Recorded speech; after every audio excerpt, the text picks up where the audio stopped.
Okay, class, we're going to cover now uh, set 2 problems for lesson number 6 in here in chapter 6. And as I have been doing in the past, our pattern has been to do some of the problems with you, just really point you in the direction on how to solve these problems. Some of the problems we'll do.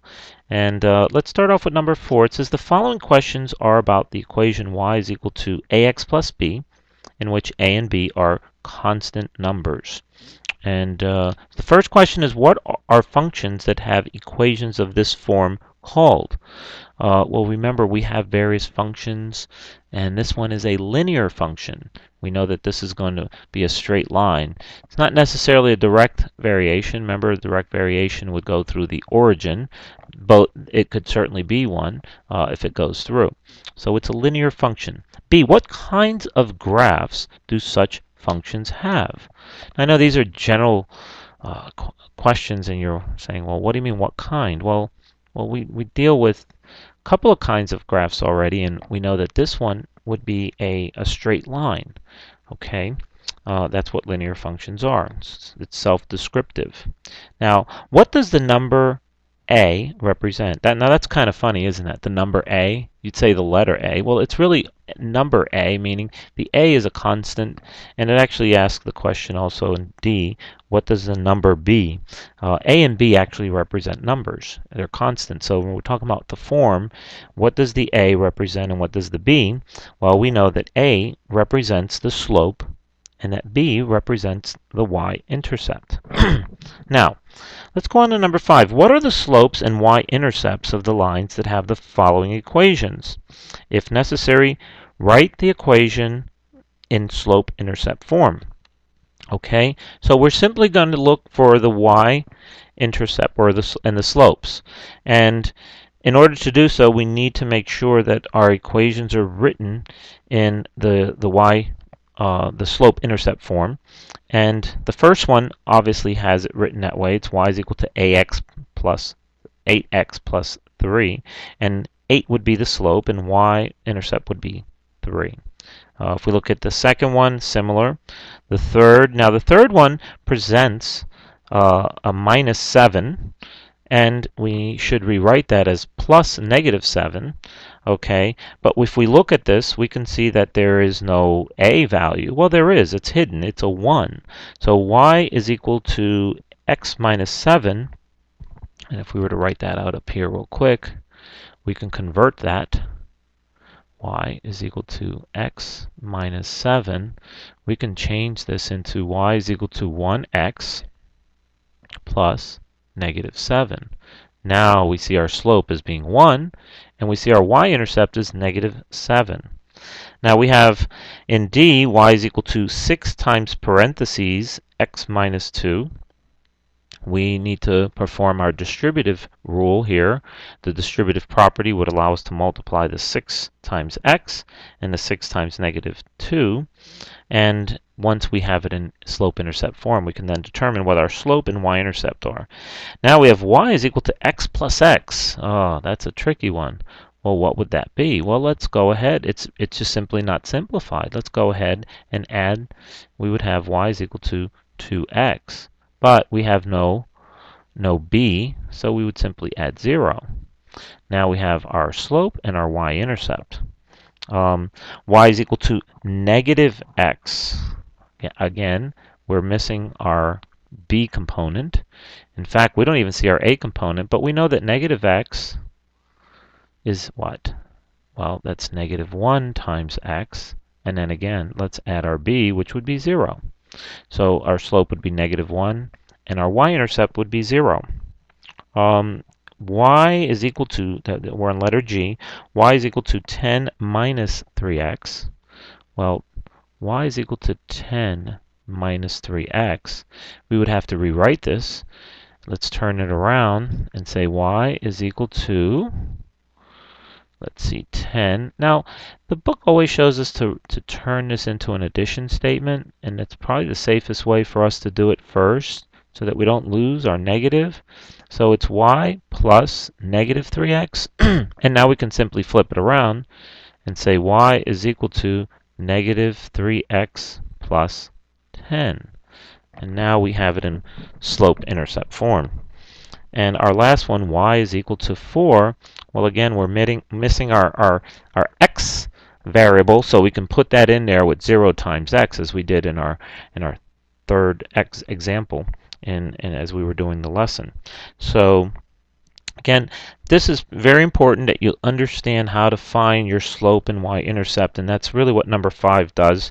If we move on to number 6, we're going to have more of an application of that. Let's take a look. It says the line that has a slope of 9 and a y-intercept of, so we're to create the equations going the other way. It says a line that has a slope of 9 and a y-intercept of 1. Let's go ahead and clear the board here. And now they're giving us the slope and the y-intercept, and we have to figure out what the equation is. Well, we're just going to have to put on our thinking caps and try to envision what our equation would look like with this information. We know, first off, that y is equal to ax plus b. Now this is the simplest way to do it because all we're going to do is plug in our a and b values. We know the slope is 9, so that would mean y is equal to 9.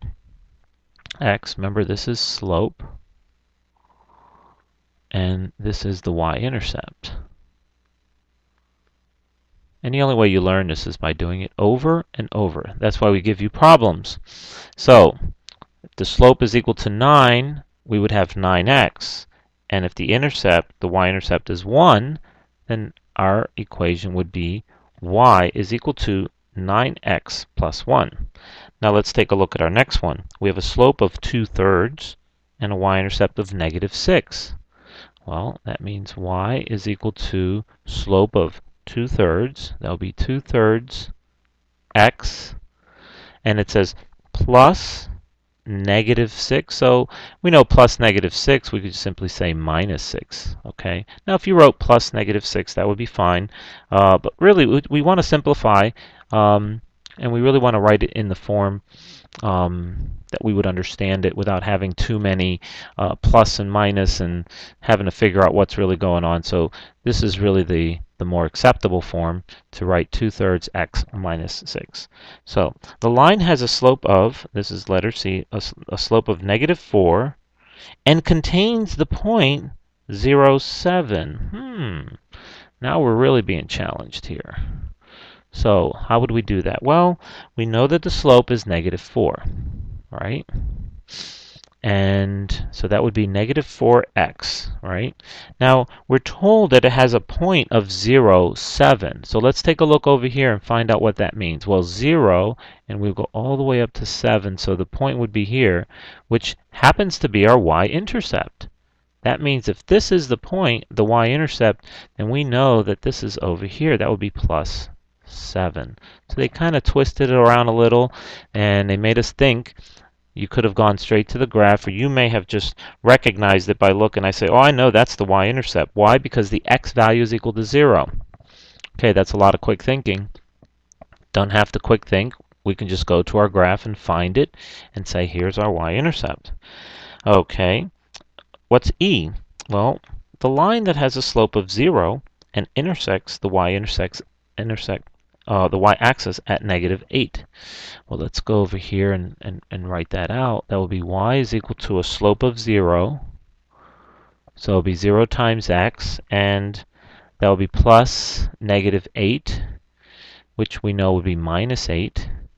Now, we want to further simplify this. Why? Because, well, we know that anything times 0 is going to be 0, so we could simply say y is equal to -8. Okay, and again, this is a more acceptable, a more simplified. Part of math is to present things as simple, or in the most simple, or in the simplest terms, and so y equals to -8 would have really been the most correct answer, let's just say.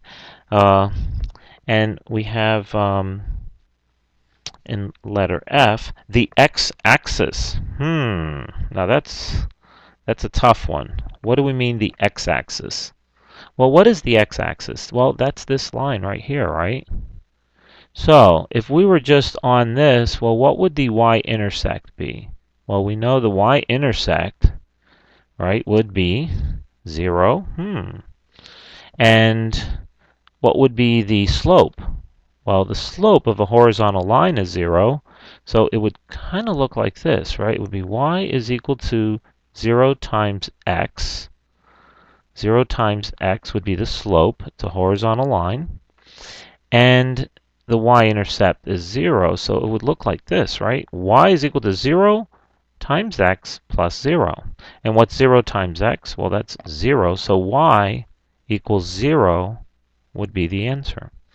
And it sounds strange, but that's exactly what that line is. That would be its equation. Okay, we're going to pause this and start a new video for the rest of our problems.